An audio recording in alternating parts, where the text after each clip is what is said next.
The wind crept through the gaps in the barn like fingers searching for something lost. Snow drifted silently across the floor, catching the light from the lantern Caleb Monroe held in his rough, steady hand. His breath was visible in the cold night air, and the silence outside was so complete it felt unnatural. Dusty, his old beagle, padded ahead of him, nose twitching. Caleb had followed the dog's sudden barking out to the barn, but nothing could have prepared him for what he found. She was lying there on the hay, wrapped in an old wool blanket, her dress faded and delicate like it belonged to another century. Her face was peaceful, almost too still, as if frozen in time. Caleb approached cautiously, each boot step crunching softly beneath him. He wasn't the kind of man who scared easy, but this wasn't just strange. It was haunting. A girl, alone, asleep, or unconscious, in his barn, in the middle of a snowstorm, like she'd fallen from the sky. He crouched beside her, eyes narrowing under the brim of his worn hat. That's when he saw it. Clutched in her hand, half hidden beneath the blanket, was a letter. The envelope was old, yellowed. No stamp, no address. Just one thing written on it in familiar cursive: Caleb Monroe. His heart stopped. That handwriting. It belonged to someone who should have been gone for good. 5 years had passed since the accident. 5 years since Grace. And 5 years since he shoved that unopened letter into the back of his desk drawer, too scared to read what she'd written in her final hours. But now, here it was, in this stranger's hand. How? He reached toward it, then froze as the woman stirred. Her fingers twitched. A quiet breath escaped her lips. She was alive. And she was holding something that was never supposed to leave his past. Dusty gave a low, uneasy whimper, ears flattening. Caleb's pulse pounded in his ears. Something was wrong. Deeply wrong. This wasn't a coincidence. This wasn't fate. This was something that had been waiting in the dark for too long, and it had finally found a way back. Caleb didn't move for a long moment. He just stared. The snow outside was thick now, clinging to the barn walls like ghosts pressing their faces to the window panes. Dusty sat beside him, eyes fixed on the woman, his body tense. Caleb knew he should call someone. Sheriff's department, maybe. But the letter in her hand, it had a grip on him stronger than fear, stronger than reason. He reached again, slower this time, and gently pried the envelope from her fingers. Her skin was warm. That alone sent a cold ripple through his chest. He held the letter up to the lantern's glow, the flame flickering like it recognized the handwriting. Grace. Just seeing her name again felt like a punch to the ribs. She had written this days before the crash, sealed it, and left it on the table. He couldn't open it then. He never could. But how the hell had it ended up in this woman's hands, after all this time? A soft groan cut through the silence. Caleb's head snapped toward her as she stirred again. Her eyes didn't open, but her lips parted slightly, whispering something he couldn't make out. He leaned in closer, listening. "Caleb," she murmured, like a memory escaping in a dream. He froze. His name. From a stranger's mouth. He sat back fast, heart hammering against his ribs like it wanted out. She knew his name. She was unconscious. And she knew his damn name. He looked around the barn as if it might offer answers, but the walls just stared back, cold and hollow. Dusty let out a low growl, nose twitching. Caleb had seen strange things on the ranch, injured hikers, runaway teens, but this wasn't that. This was personal. Too personal. He stood, pacing a few feet before turning back to her. Who was she? And what did she know about Grace? Snow cracked on the roof above them, heavy and slow. Caleb ran a hand down his face, rough with stubble and regret. He needed to get her inside. The cold could kill her before any questions were answered. But some instinct held him back. Something about her presence felt like a trap laid by fate, a reminder of everything he'd buried, or tried to. Then, as if on cue, her eyes opened, wide, glassy, and full of something he hadn't seen in years. Recognition. She looked straight at him and whispered, "I've been looking for you."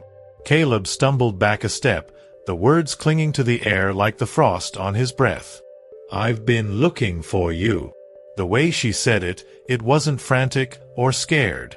It was calm, certain, like she knew exactly who he was and why she was there. He stared at her, searching for something familiar in her face.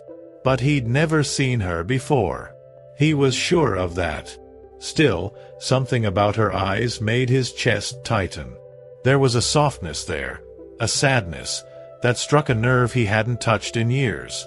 Anna blinked slowly, her face pale, but she didn't look afraid. Just tired. Dusty inched forward and sat beside her, tail still. Caleb didn't say a word. He couldn't. He was trying to hold back the storm building inside his chest. "What's your name?" he finally asked, voice low, rough. She swallowed hard, lips dry, then whispered, "Anna. Anna Lee Carter." The name meant nothing to him. But the way she said it, like it should have meant everything, sent a chill crawling down his spine. "I don't know how I got here," she said, her voice breaking slightly.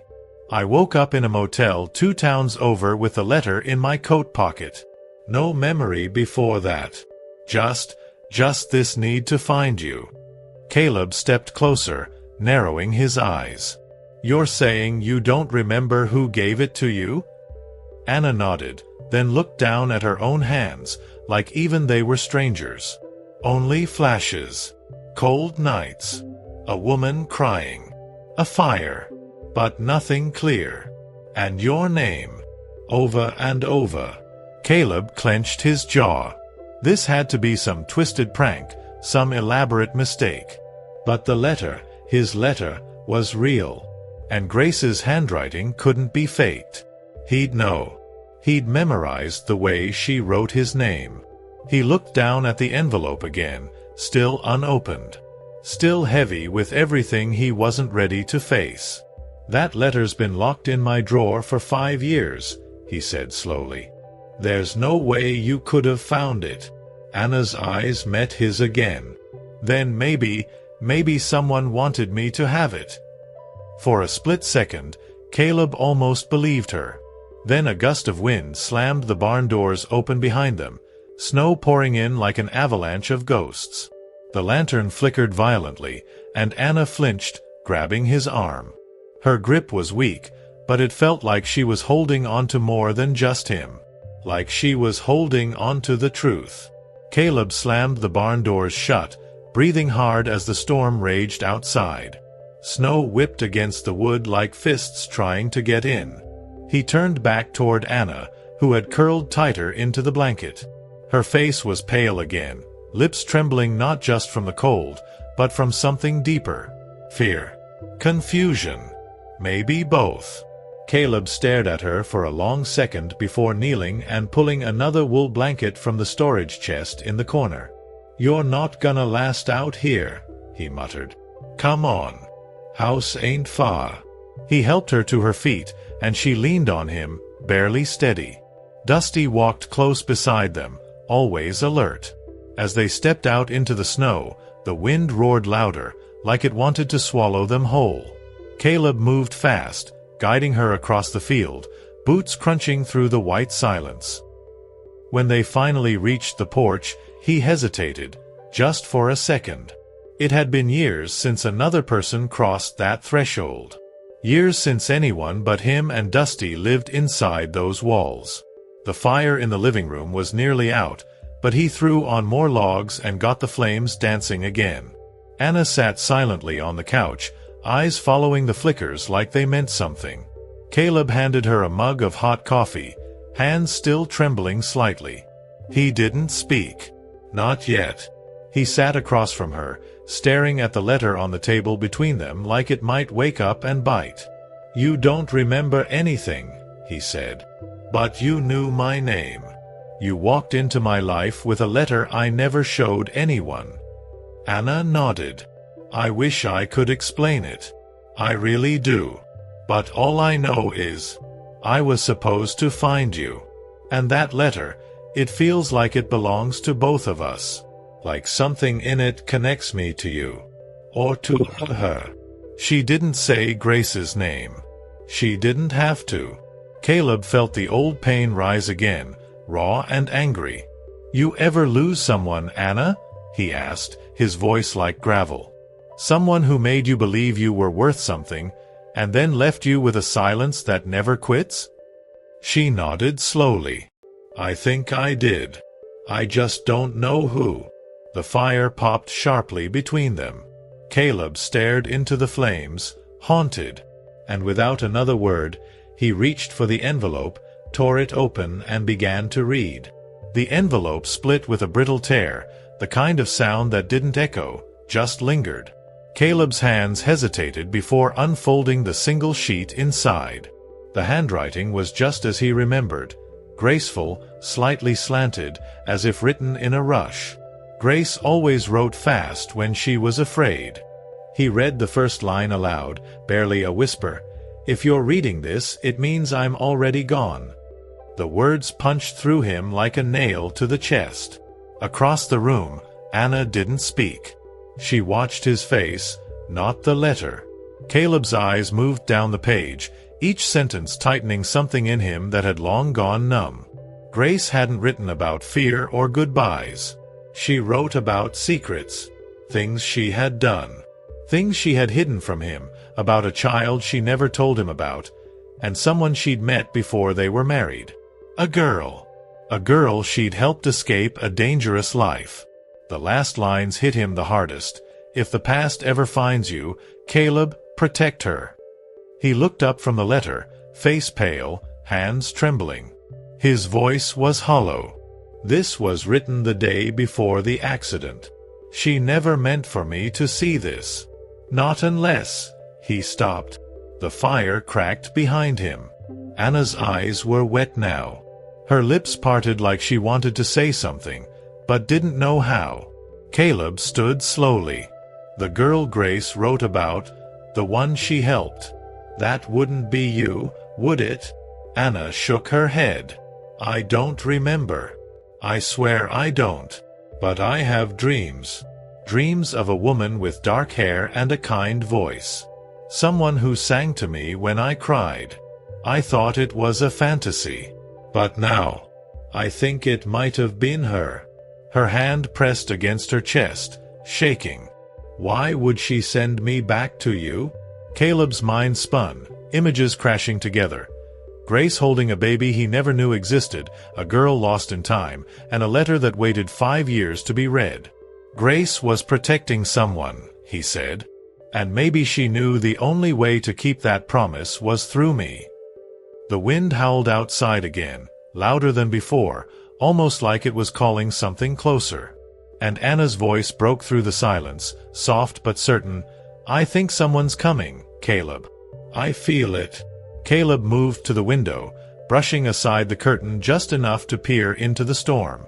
Snow was still falling, thick and relentless, but now there were tracks in the fresh layer, tire marks. Someone had come up the long road to his ranch. No headlights, no engine, just the quiet imprint of arrival. "Stay here," he said to Anna, grabbing his coat and the rifle that hadn't left its wall mount in years. Dusty followed close, hackles raised, as if he sensed this visitor wasn't bringing peace. Outside, the silence felt wrong.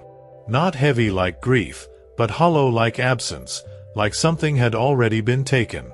Caleb stepped off the porch, boots crunching into the snow. The tracks led to the edge of the barn and disappeared. No footsteps, no vehicle, just stopped, as if whoever came had vanished into the air.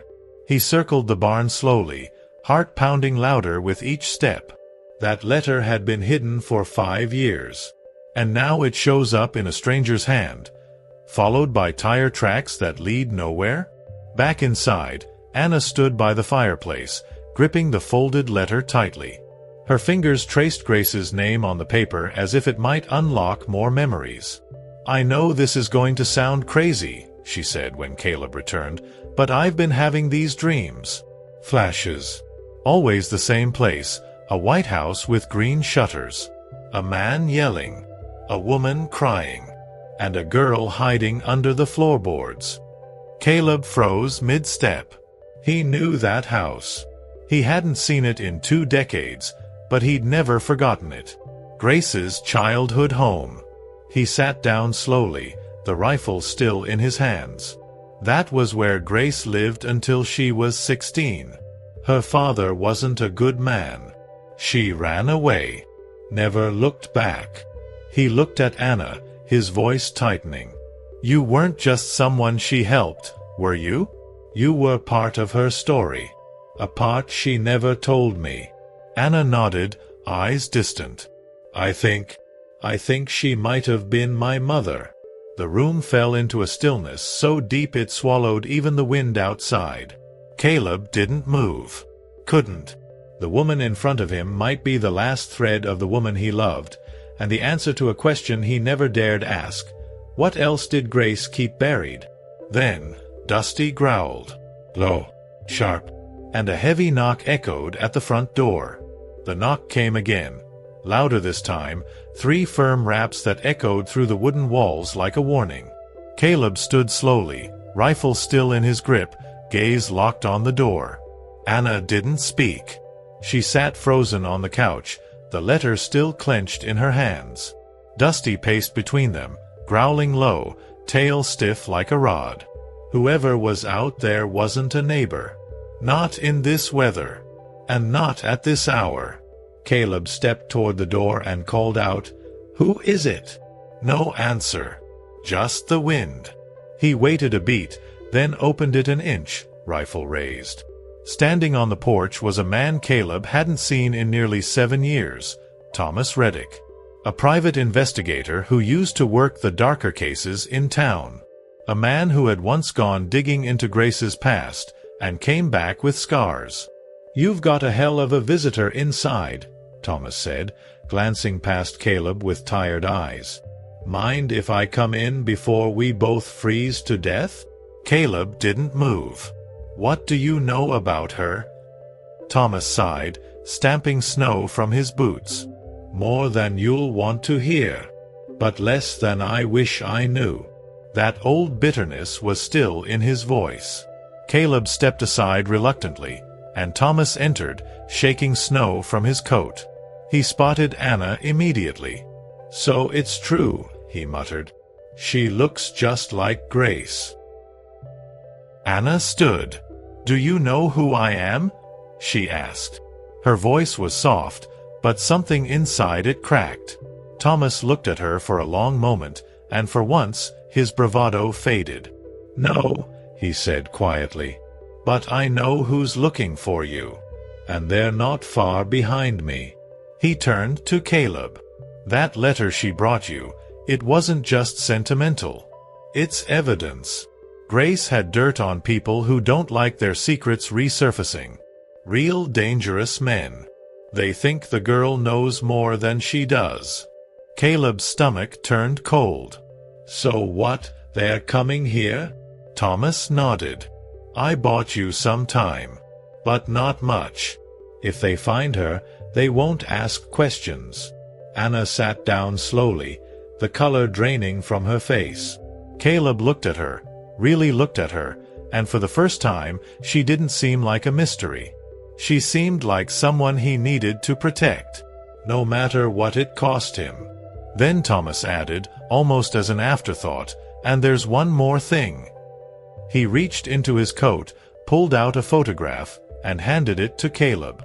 It was a picture of Grace, holding a baby, dated 3 months after the day she supposedly died.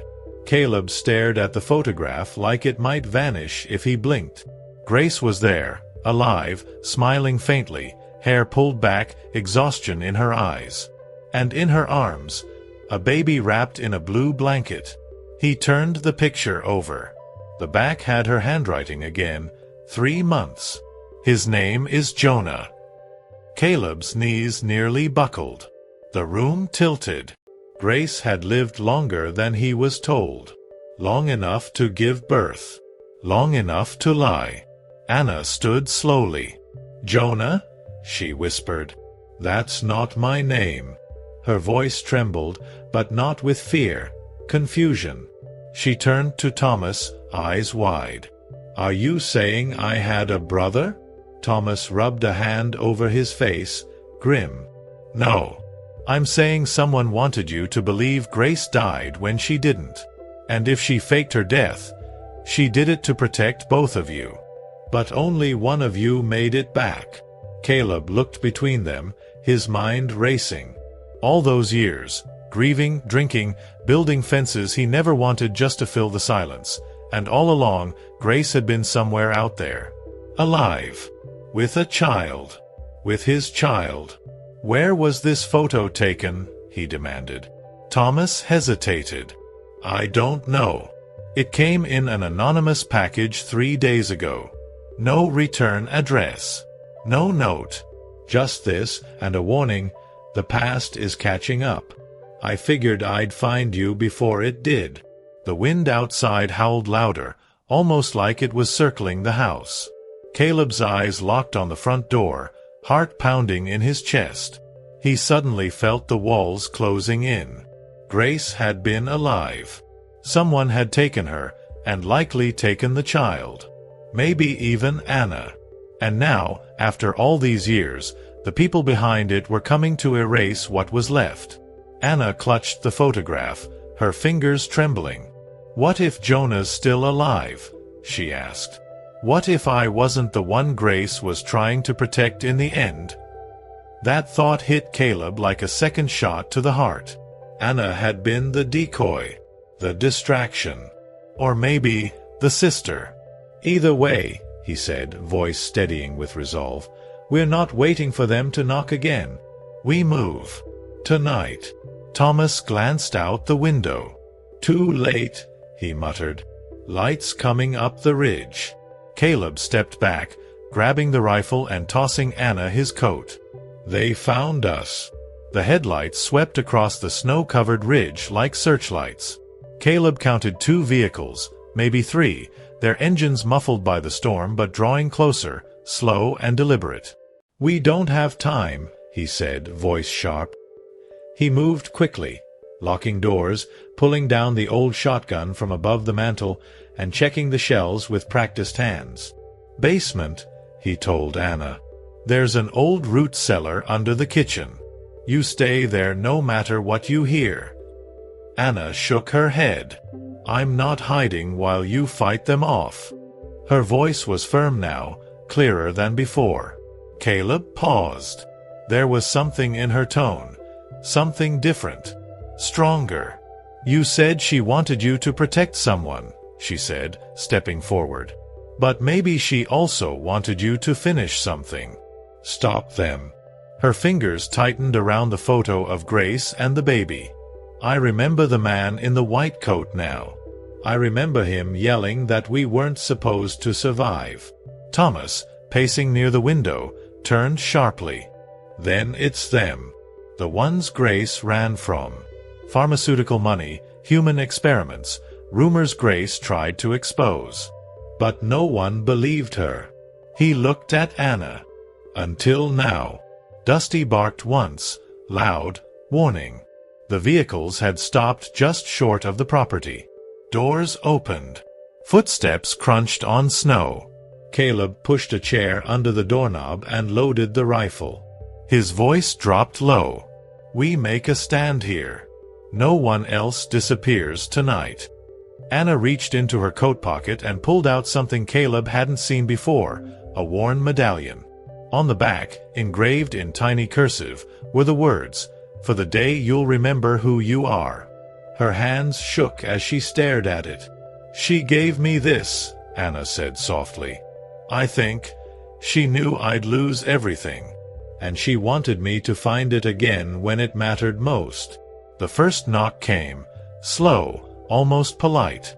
Then another, harder. Caleb motioned for Thomas to cut the lights. Darkness fell heavy across the room, broken only by the dying glow of the fire. "Get to the cellar," he told Anna one last time. But she didn't move. She stepped beside him. "I'm not running anymore." Caleb didn't argue. He understood. They were all done running. Then the door handle turned, and the front door creaked open. The door creaked open fully, revealing two men in dark coats, faces half hidden under hoods.